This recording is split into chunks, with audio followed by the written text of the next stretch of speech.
जय जोहार। DSV CKV दुर्ग के हमार पशुधन चैनल में आज हमारे बीच डॉक्टर अमिता दुबे, प्राध्यापक एवं विभागाध्यक्ष वेटनरी पैथोलॉजी विभाग, पशु चिकित्सा महाविद्यालय जबलपुर का स्वागत एवं अभिनंदन करते हैं।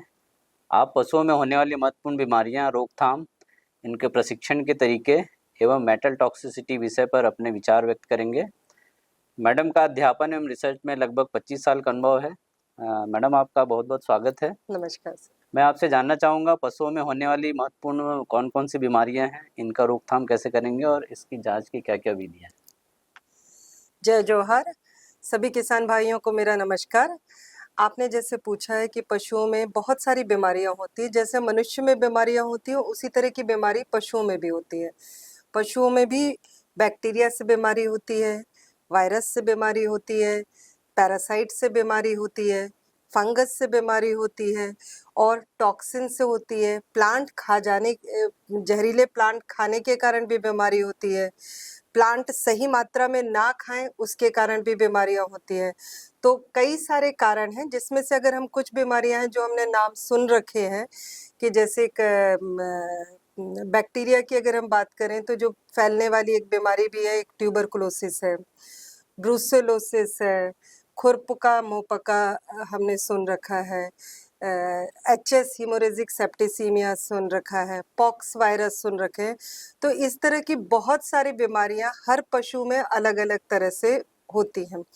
तो जो भी बीमारी है उसका प्रॉपर जांच करवाना वो बहुत जरूरी है और उसको डॉक्टर, वेटनरी डॉक्टर की सलाह लेकर के, जांच लेकर के प्रॉपर तरीके से उसका उपचार कराया जाए। पहले तो उसकी जांच कराई जाए और जांच के बाद उपचार कराया जाए, तभी वो आगे बढ़ती है। हाँ, मतलब ये है कि अब जब अपन अच्छे से उसका प्रॉपर टेस्टिंग हो जाएगा, उसके बाद ट्रीटमेंट के लाइन ऑफ ट्रीटमेंट अच्छे से कर सकते हैं। तो मैडम, मैं जानना चाहूँगा कि जांच की क्या क्या विधियाँ हैं। जैसे अपने को कुछ तुरंत जांच करना है, कुछ बीमारियों की जांच में थोड़ा टाइम लगता है, तो ऐसे कौन कौन सी बीमारी है जिसकी जांच अपन तुरंत कर सकते हैं, तुरंत उसका अपन दवाइयाँ दे सकते हैं? देखिए, पशुओं में जो है मैंने अभी बताया कि बीमारियों के रीजन बहुत सारे होते हैं, पर जांच का जो तरीका है, जैसे हमने मनुष्यों में देख रखा है, खून की जांच होती है, पेशाब की जांच होती है, ऐसे पशुओं में भी कोई भी बीमारी हो, क्योंकि बीमारी का पशुओं में बीमारी के जो सिम्टम सबसे पहले दिखाते हैं पशु कि वो खाना नहीं खा रहे हैं, सुस्त पड़ जाते हैं, तो वहां से बात शुरू होती है। तो सबसे पहले तो आपको खून की जांच करा लेनी चाहिए। आजकल सभी अस्पतालों के पास एक अपनी डायग्नोस्टिक लैब होती है, जैसे मनुष्य की लैब होती है ऐसी पशुओं की भी लैब होती है, जिसमें खून की पूरी जांच की जाती है। उस जांच में हीमोग्लोबिन, आरबीसी से रिलेटेड पैरामीटर, डब्ल्यूबीसी से जो है श्वेत रक्त कणिका से रिलेटेड जो पैरामीटर्स हैं, प्लेटलेट से रिलेटेड पैरामीटर्स हैं, जिसको हम सीबीसी बोलते हैं, एक सीबीसी जांच करा लेनी बहुत ज़रूरी है। फिर उसके बाद अगर कुछ लगता है डॉक्टर को तो वो एडवाइस करते हैं, तो लिवर के फंक्शन के टेस्ट होते हैं, जिसमें अलग अलग एंजाइम्स होते हैं, एएलटी, एएसटी, इन एंजाइम्स की जांच हो जाती है। किडनी फंक्शन टेस्ट होते हैं, जिसमें बर्न, क्रिएटिनिन, तो मतलब खून की पूरी जांच की जा सकती है। अब किडनी से रिलेटेड अगर कुछ लग रहा है, पेशाब में कुछ गड़बड़ी आ रही, कई बार पेशाब जो है, जानवर पेशाब ढंग से कर नहीं रहा है या पेशाब कर रहा है तो पीला कर रहा है, लाल कर रहा है, तो उसमें पेशाब की जांच की जाती है। उसमें भी उसके केमिकल टेस्ट भी होते हैं कि उसमें ग्लूकोज की मात्रा देखी जाती है, पेशाब में ग्लूकोज तो नहीं आ रहा है, कि पेशाब में प्रोटीन तो नहीं आ रहा है, पेशाब में खून तो नहीं आ रहा है। फिर माइक्रोस्कोपी जांच की जाती है। और तीसरा जो है, जो सबसे इम्पोर्टेंट है, गोबर की जांच, क्योंकि पशुओं में ज्यादातर बीमारी जो है वो परजीवी के कारण होती है।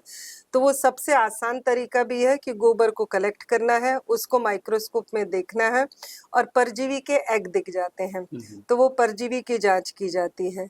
और इस तरह से, और आजकल तो बहुत बढ़िया है कि छोटे छोटे टेस्ट किट आ गई हैं, जिसमें हम बेबेशिया हो गया, कोई वायरल पैरासाइट्स हो गए, उन सभी की एफएमडी हो गए, उन सभी के जो है हम टेस्ट करके पॉजिटिव है कि नेगेटिव है वो पता कर सकते हैं। ओके मैडम, बहुत अच्छी जानकारी आपने दी है। मैं आपसे जानना चाहूँगा कि बारिश के दिनों में पशुओं को स्वस्थ रखने के लिए क्या क्या टिप्स हैं? अच्छा, देखिए, बारिश में तो सबसे ज़्यादा ज़रूरी है कि बारिश में सबसे परेशानी आ जाती है कि हाइजीन मेंटेन नहीं हो पाता है। पशु हमारे खुले में रहते हैं और हम साफ-सफाई नहीं रख पाते हैं। तो सबसे जो है मेरा किसान भाइयों से अनुरोध है कि बारिश के दिनों में कोशिश करें कि पशुओं को शेड में रखें, सार एरिया में रखें।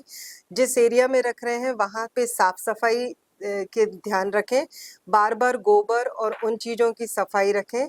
सबसे ज़्यादा इस सीज़न में बारिश की शुरुआत में और बारिश जब पानी रुकने लगता है, उस समय में जो है एक दिक्कत आती है कीट, मच्छर, पैरासाइट्स, टिक्स और माइट्स जो किलनी होती हैं, मक्खियाँ होती हैं, वो सबसे ज़्यादा जो है बीमारियों के जो कीटाणु हैं उसको एक जानवर से दूसरे जानवर फैलाती हैं और उसमें पनपते भी बहुत ज़रूरी है। तो इसलिए साफ-सफाई का बहुत ध्यान रखना है, कीड़े को गोबर को हटाते रहना है और जो एंटीसेप्टिक सॉल्यूशन है, फंगिसाइड्स हैं, ये सारे को जो है प्रॉपर सार एरिया में छिड़काव करते रहना चाहिए। मतलब सार में अगर हम बोलें तो कोठा जो रहते गांव में हाँ। गाय गरु के वाला साफ सफाई रखना है और चारा वारा जो देते हैं वो साफ सुथरा रहना चाहिए और रेगुलर सफाई होना चाहिए। जी, जी। मैडम, मैं आपसे एक चीज़ और जानना चाहता हूँ कि पशुओं में मेटल टॉक्सिसिटी से क्या असर है एवं इसका उपचार कैसे करेंगे? हाँ, ये आपने एक बहुत अच्छा सवाल किया है। ये बात जो है क्योंकि हम ज़्यादातर जो है बुखार, बैक्टीरिया, वायरस इन्हीं सब के बारे में बात करते रहते हैं और इन चीज़ों को देखते नहीं हैं।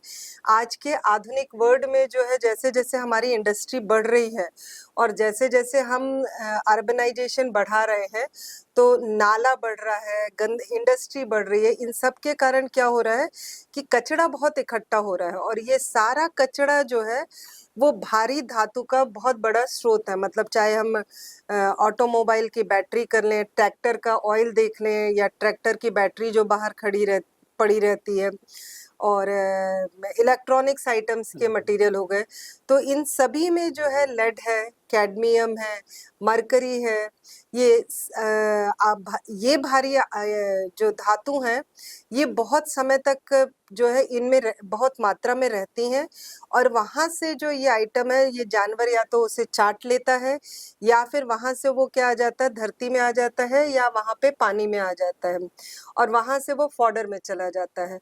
और इन सभी स्थिति में ये जो भारी धातु है, वो जानवर जब खाता है, तो वो जानवर में जाता और इसकी सबसे बड़ी परेशानी ये है कि ये शरीर में लंबे समय तक रह जाता है। जैसे बोन में जा कर के बैठ जाएगा, लिवर में जाके बैठ जाएगा और धीरे-धीरे जो है ना, ये एक लंबे समय वाली जो बीमारी है, वो पशु में करती है।